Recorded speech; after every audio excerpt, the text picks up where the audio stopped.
Hello guys, welcome back to my YouTube channel. In today's video, I'm going to show you how to know the full name of Gcash receiver. So if you have ever wondered how to see the full name of someone using Gcash, it's important to know that this information is no longer accessible. Gcash has made the decision to anonymize users' name for added protection against scams. In the past, some scammers exploited the visibility of Gcash users' real name to trick people into sending them money. To prevent this type of fraud, Gcash removed the display of full names.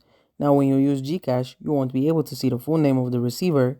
A second article also supports this change, noting the increasing number of scam text messages that sometimes included user's name. In response to this threat, Gcash decided to hide the full names of its users to protect them from potential scams. So to clear up any confusion, it's not possible to know the full name of a Gcash receiver anymore. This measure is in place to ensure the safety and privacy of all Gcash users. Thank you guys for watching this video. If this video was helpful, don't forget to like and subscribe to my YouTube channel.